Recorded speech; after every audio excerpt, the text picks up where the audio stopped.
Juli ini seharusnya adalah musim panas, namun kita menyadari beberapa hari terakhir ini hujan juga sempat turun ya Del ya. Betul. Bahkan di beberapa tempat kita tahu mengalami banjir akibat dampak cuaca ekstrim, seperti juga kita tahu ada di beberapa daerah terjadi tanah longsor, puting beliung akibat dari peralihan El Nino ke La Nina ini Del.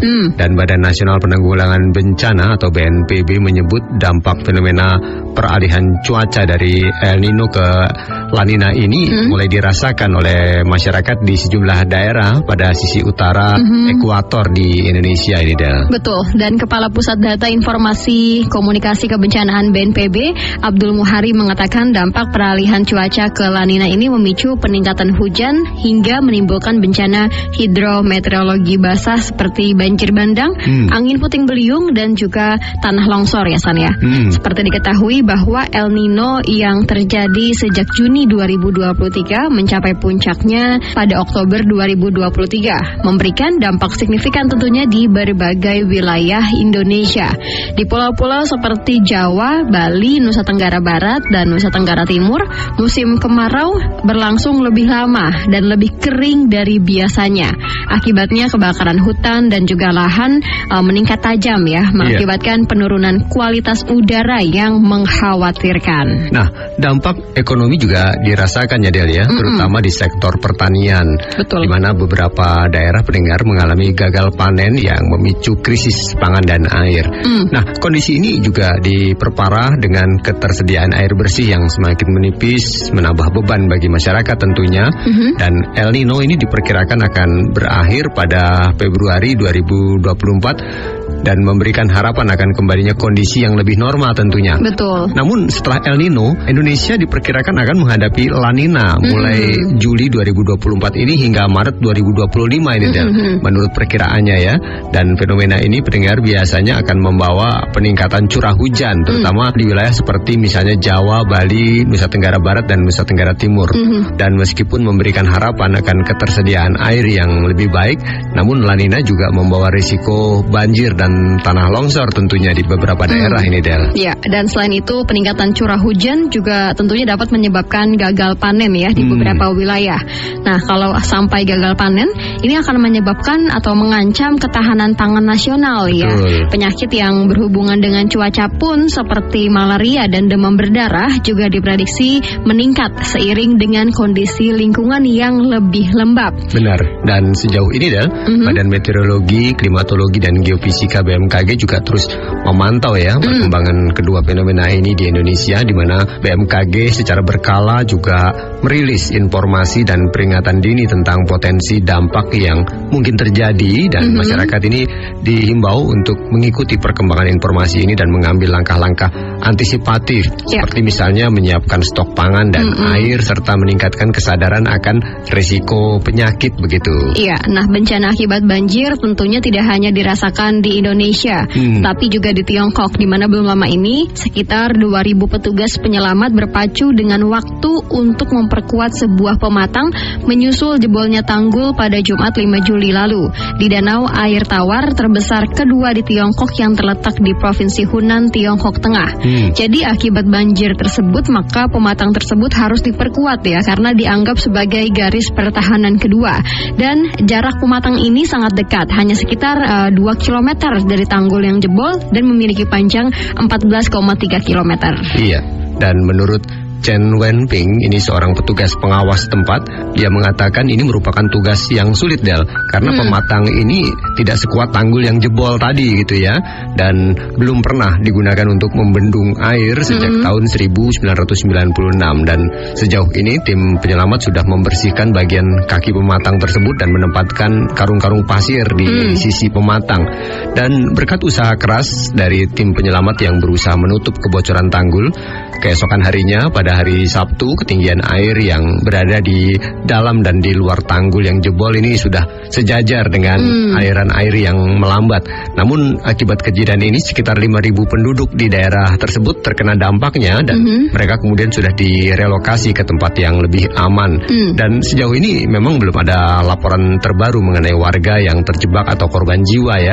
Dan sejak 16 Juni yang lalu pendengar, sebenarnya Hunan ini tercatat curah hujannya cukup tinggi sepanjang tahun ini dan inilah yang menjadi penyebab jebolnya tanggul itu, Del. Ya, tapi sebenarnya bencana banjir seperti ini sebenarnya sudah diprediksi ya oleh otoritas di Tiongkok, pendengar. Benar. Bahkan Menteri Sumber Daya Air Tiongkok Lee Kuying merilis strategi atau langkah-langkah utama untuk meningkatkan ketepatan waktu dan keakuratan dalam pemantauan dan perakiraan banjir di Tiongkok. Nah, untuk itu maka Menteri Sumber Daya Air Tiongkok Lee Kuying mengatakan ada 2 prioritas utama. Yang pertama adalah meningkatkan kinerja perangkat penginderaan dan pemantauan hidrologi modern dan mengembangkan model matematika untuk menganalisis data yang tercatat. Selain itu, upaya yang dilakukan adalah harus tetap fokus pada pembentukan mekanisme pemantauan dan perakiraan banjir yang komprehensif yang mengintegrasikan satelit dan radar meteorologi, lokasi pengukuran curah hujan, dan stasiun hidrologi. Bahkan, Lee juga menekankan pendengar akan pentingnya mengeluarkan peringatan dini dan merumuskan rencana darurat serta meningkatkan upaya tanggap darurat. Jadi udah dipersiapkan ya San dengan baik ya. Dan belajar dari banjir terburuk dalam 6 dekade di lembah Sungai Haihe di Tiongkok Utara ya Del ya. Pada Juli 2023, kementerian juga sudah bekerja sama dengan pemerintah kota Beijing untuk mengembangkan suatu sistem modern untuk pemantauan dan perakiraan banjir. Dan seperti kita semua tahu, karena adanya pengaruh dari faktor-faktor seperti misalnya El Nino, Tiongkok ini diperkirakan kemungkinan besar akan mengalami banjir dan kekeringan pada bulan Juni hingga Agustus tahun ini, Del. Dan sungai-sungai besar di seluruh Tiongkok diperkirakan akan mengalami banjir dengan tingkat yang berbeda-beda selama periode tersebut. Dan memang pendengar, bencana banjir ini tidak bisa kita anggap suatu yang enteng begitu ya. Pasalnya banjir selalu menimbulkan penyakit yang jarang kita sadari akan terjadi. Dan Badan Pengendalian serta Pencegahan Penyakit Nasional juga sudah mengeluarkan surat edaran tentang penggandaan upaya pencegahan dan pengendalian skistosomiasis selama musim banjir tahun ini yang bertujuan untuk secara efektif membendung kemunculan dan wabah penyakit menular tersebut di Tiongkok, Del. Iya, surat edaran tersebut mengimbau kepada berbagai departemen tanggap penyakit setempat untuk bekerja sama dengan instansi terkait dalam melakukan tindakan yang terkoordinasi, cepat dan tepat sasaran seperti pemberantasan cacing darah, pengelolaan ternak yang tepat, dan pemantauan demografi utama. Nah, skistosomiasis sendiri ini merupakan penyakit menular kelas B di Tiongkok yang dulunya penyakit seperti ini umum terjadi di 12 wilayah setingkat provinsi di cekungan Sungai Yangtze dan di sebelah selatan sungai. Jadi infeksi terjadi setelah kontak dengan air yang terinfeksi larva cacing darah. Dan garis besar Tiongkok Sehat 2030 yang dikeluarkan pada tahun 2016 sudah menyerukan pemberantasan skistosomiasis di semua daerah endemis di seluruh negeri pada tahun 2030. Iya. Nah, pendengar, banjir memang merupakan salah satu bencana alam yang sering terjadi terutama saat musim hujan tiba. Dan banjir juga dapat menimbulkan kerugian yang besar baik dari segi ekonomi maupun sosial. Karena itu pemerintah memiliki tanggung jawab untuk mengatasi banjir dan melindungi masyarakat dari dampaknya. Dan kalau kita lihat, Del ya, akibat banjir memang Kementerian Keuangan Tiongkok dan Kementerian Manajemen Darurat pada hari Sabtu yang lalu mengalokasikan dana sekitar 540 juta yuan atau sekitar 75,75 juta dolar Amerika Serikat untuk mendukung pemerintah daerah dalam bantuan bencana terkait banjir, bencana geologi, dan kebakaran hutan. Dan kemudian secara khusus juga sebanyak 503 juta yuan ini akan digunakan untuk mendukung tanggap bencana banjir dan geologi seperti pencarian pencarian, penyelamatan dan relokasi penduduk yang terkena dampak di 9 wilayah tingkat provinsi termasuk di Hunan, Anhui dan Jiangxi. Sementara 30 juta yuan lainnya ini akan dialokasikan untuk tanggap kebakaran hutan di Mongolia Dalam dan di Shanxi, ya Nidel. Ya, dan seperti di Tiongkok, tentunya Indonesia juga tidak lepas ya dari bencana, apalagi sebagai negara kepulauan beriklim tropis. Indonesia selalu dihadapkan pada risiko hidrometeorologis yang tidak ringan. Bencana hidrometeorologis ini bisa disebabkan oleh faktor iklim melalui siklus air dan angin yang ada di permukaan bumi.